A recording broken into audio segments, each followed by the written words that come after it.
Hello, my name is Kelsey Maxwell, and I am a PhD candidate at the Texas Medical Center in Houston, and my work focuses on a protein that's involved in cancer metastasis. And I'm Phyllis Ripken, and I taught math and science for, I guess, about 30 years, and it was my great privilege. The last 4 were here at Geneva, so I've seen a lot of changes, and it's wonderful to be back. I'm Steve Ty, teacher here at Geneva, and a huge fan of the McDonald's McRib, so you're going to have some convincing yet to do.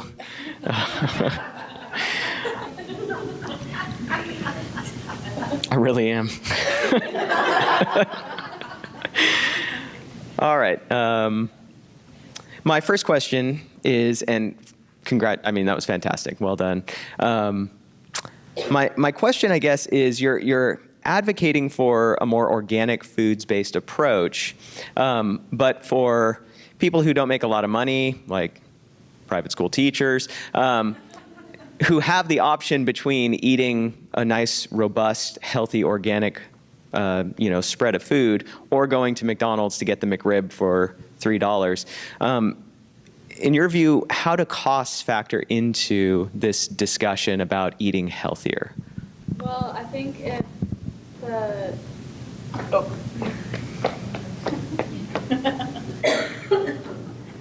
if the demand for organic food becomes greater, the prices of the organic food would decrease, which will make the food for those who can't afford it as much, they would be able to buy it.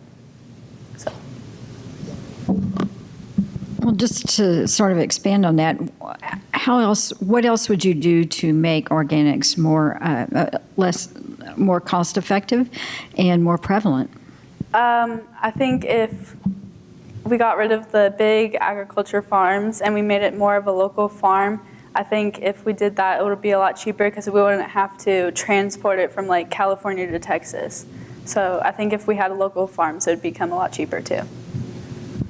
So following up on this idea, I don't know the statistics on this, but there's a significant percentage of people in the United States who live in what's called food deserts, where they actually don't even live within a given mile radius of anywhere that has real nutritional food. In that kind of situation, based on what you're proposing, do you think that Medicare and Medicaid should be amended, to cover both healthy food access or transportation to get those kinds of foods? I think they should, and I think also, like what Valera's doing, they're providing more organic food into their gas station, which there's always a gas station in those food desert areas. And so I think if more gas stations were incorporating produce into their production and stuff, that it'd be more available for those people that live in a food desert. So it seems like this is going to be a big shift for the average American, right? What can we do to bring about these sorts of lifestyle changes? Because I think it's easy to say, I'm just going to start exercising more, but when you're faced with an hour-plus commute and, again, the cost of food, what can be done culturally or socially to bring about changes in the way that we live that could result in a healthier lifestyle? I think if we had better education in schools about nutrition. I know personally, I didn't really know about the food pyramid until 8th grade. So in a home ec class, which was, if you wanted to take that class, you could. So I think if we incorporated better education of nutrition into in our schools, that would incorporate a bigger change in our community later on. So you're saying we should have a science education? Yeah. Are you saying that because your mom's in the audience? Yeah.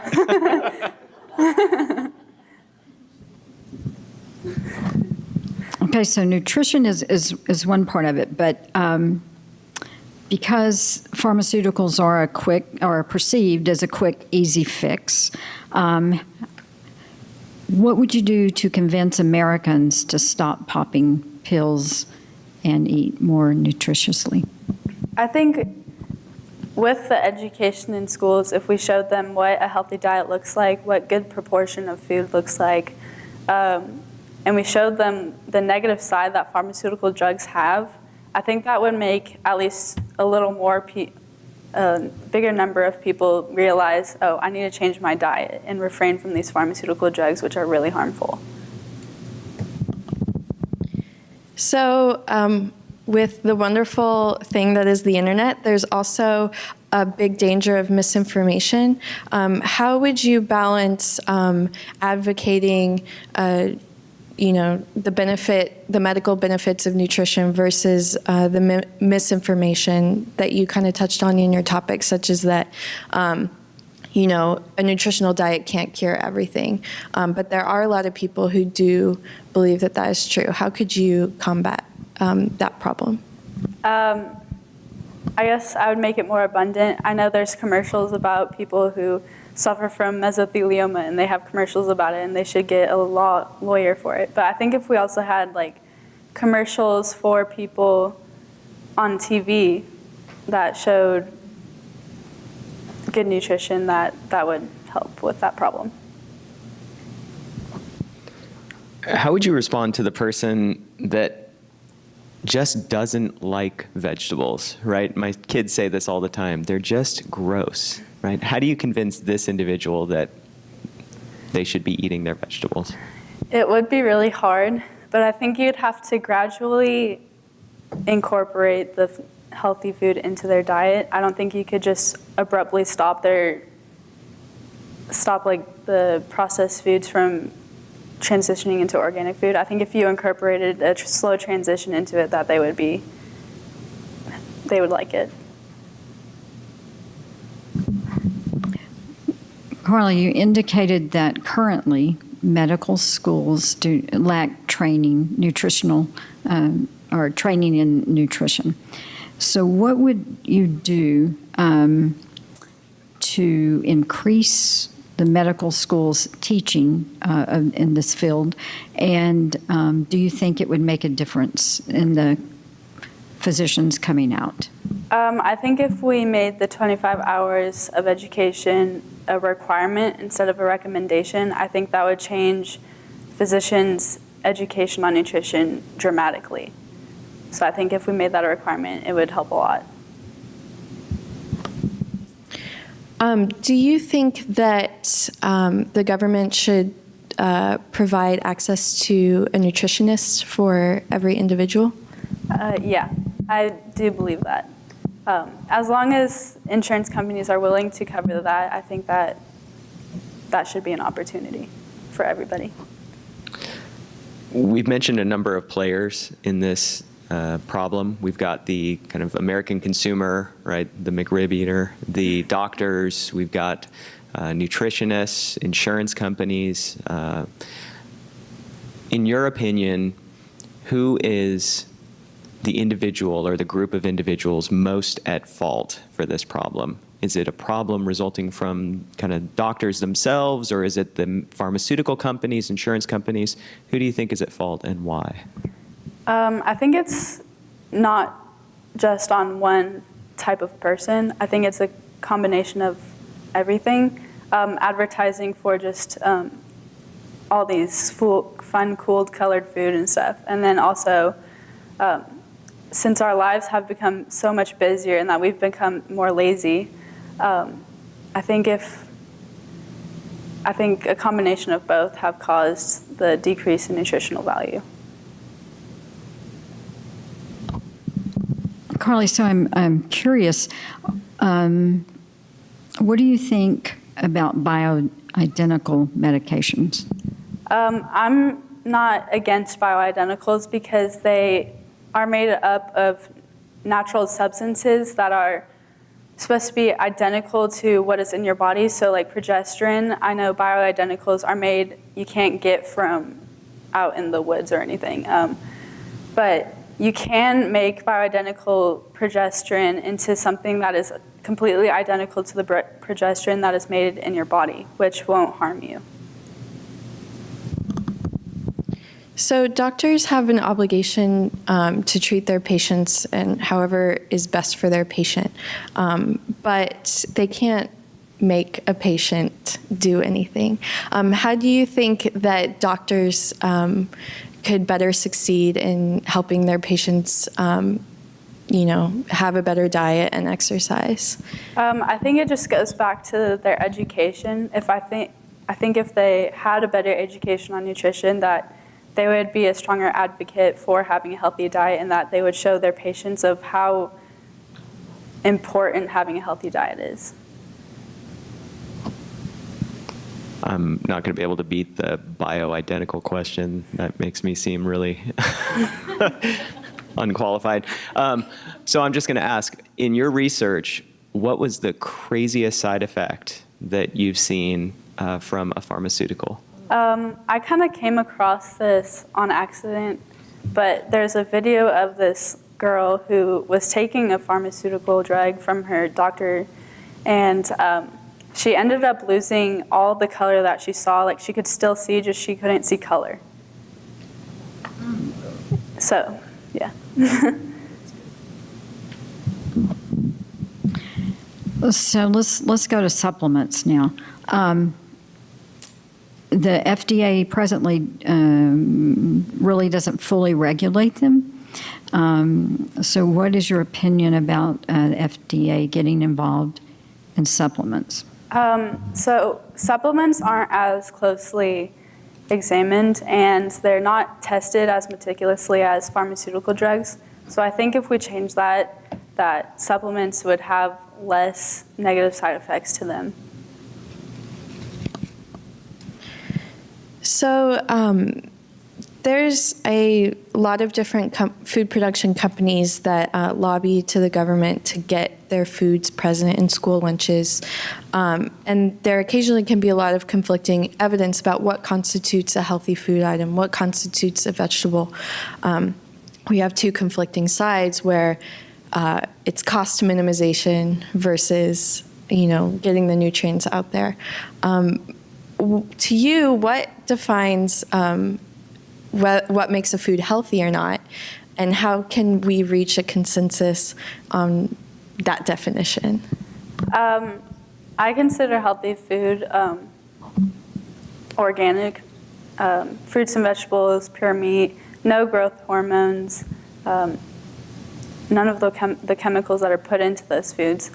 I think if we incorporated food like that into our community, it'd have to be from a local farm, which Europe does right now. They have local farms that bring food to the elementary schools and to high schools and stuff. So that's how they're having a better diet than us because of the local farms. Would you encourage schools to actually grow the food themselves as part of the education? I would. We used to grow our own farms back in the day. I think if we incorporated that more, it'd also help with people's unhealthy diets. So in your research, did you study anything about the real trendy superfoods now, the goji berries, the coconut oils? And if so, what is your opinion? Are they all that they're made out to be? I haven't really done that type of research on the superfoods, so. Okay. Thank you. Do you think that our current food pyramid is accurate, and should it be changed? And if so, what changes do you think need to be made? I think there could be some changes. I can't name exactly any certain change, but I do know that there are thinking about changing the food pyramid right now. I don't know what they're thinking of changing, though, so. Okay, so I'm a junior high student sitting down to the table in the cafeteria. What's going to be in front of me? Just practical terms, what's that meal going to look like? In what I would want, or what they have right now? What's a good example of a nice healthy meal that I might be interested in? I would incorporate more vegetables and fruit. less frozen food that are being transported from other states and stuff like that. So I think if we had more of a, I guess, organic type of food, it'd be a lot better than what we have now. So no more fish sticks, it sounds like. There you go. I never liked fish sticks.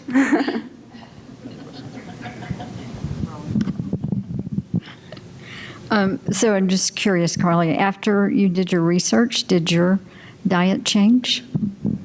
I would say a little bit. I've been focusing more on eating organic and healthier food than I did before, so. So I have a question that kind of relates to free will.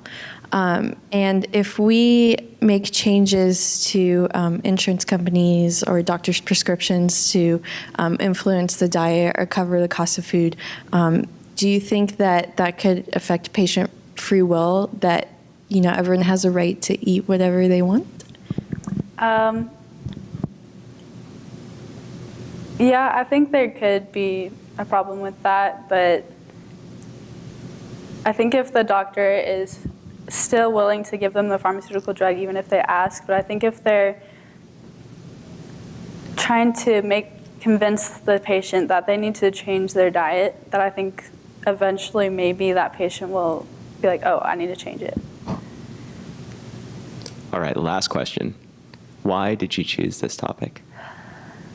I guess personal experience from my family is that there's like people who have high cholesterol and diabetes, some of them aren't willing to change their diet. They'd rather just take the insulin shot rather than changing their diet, and nothing's happening other than maybe a little bit control, but it's not making them better. They're still progressing to get worse. And so I just kind of was frustrated with that. And I was like, I saw a problem and I wanted it to change. You're done. That's it.